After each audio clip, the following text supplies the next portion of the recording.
querida aluna, aqui é o professor Fábio de volta para a gente continuar aqui resolvendo as questões do SIS3 da Universidade do Estado do Amazonas, ano 2020, questão 48, mais uma questão aqui de circuitos elétricos, que está dizendo o seguinte: observe o circuito, que é exatamente esse que está aqui.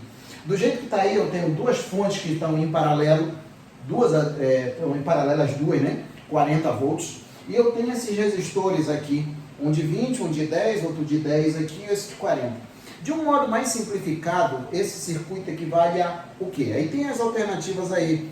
Tem aí uma fonte e uma resistência. Lógico que essa fonte que está aí, né, nas respostas, é a fonte equivalente. É a fonte que vai fazer o mesmo serviço das duas. Então, essas duas aqui, ó, se a gente for prestar atenção, essas duas elas estão em paralelo. Então, eu posso substituir as duas por uma única de 40 volts. Não tem necessidade de ter as duas aqui, até porque as duas estão submetendo o circuito do lado de lá à mesma diferença de potencial, ou seja, 40 volts. No caso, as resistências, é o seguinte: as resistências, eu posso estar vendo, por exemplo aqui, eu estou vendo 4 resistores, né? A gente olha, 4 resistores. Mas aí qual seria a pergunta que eu sempre faço em sala de aula?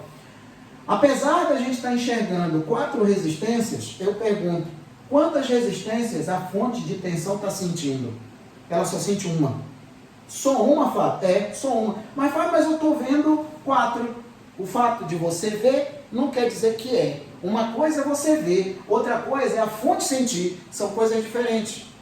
Tanto que para eu achar, por exemplo, a corrente elétrica total do circuito, eu tenho que usar a tensão equivalente, que no caso seria 40, e a resistência equivalente, que no caso seria uma resistência que vai substituir todas as outras aqui, de modo a surtir o mesmo efeito. Então, qual seria essa resistência equivalente? Não é tão difícil de ver que esses 3 resistores aqui, ó, essas 3 resistências aqui, ó, elas estão em série. Eu posso muito bem substituir essas 3 por 20 mais 10, 30, com mais 10, 40. 40 ohms. Essa de 40 vai ficar em paralelo com essa. Aí o que me acontece? Como essas duas resistências aqui, elas vão ficar em paralelo e elas têm o mesmo valor, basta eu pegar uma delas e dividir pela quantidade delas. 40 dividido por 2, 2 ohms. Então, Fábio, significa que essas 4 resistências, essa de 20, essa de 10, essa outra de 10 e essa de 40, podem ser substituídas por aquela de 20? Sim.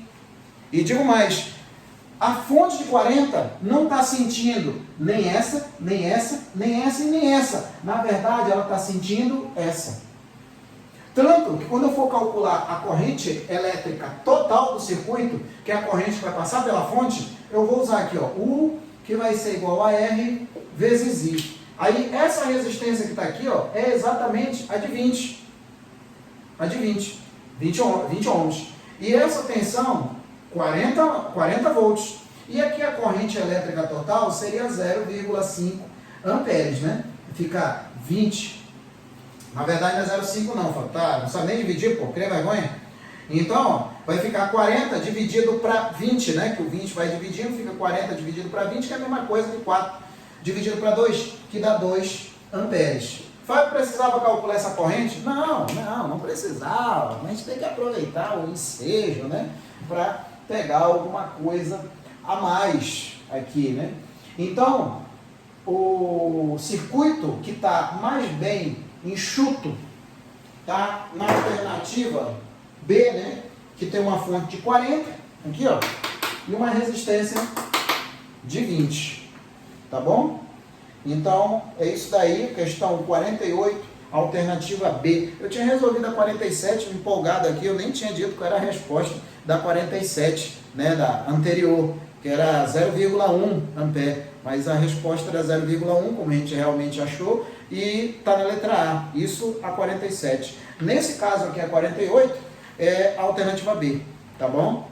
Então é isso daí, tá, meus queridos? Mais uma questão de circuito elétrico. Fábio, sai da frente para eu ver direito isso daí, tá aí, tá bom? Agora dá para ver tudo, né? É mais uma questão de circuito elétrico, um assunto bem comum aqui nesse dia aqui. E é isso aí, tá bom? Um abração, fique com Deus e até a próxima questão. Tchau!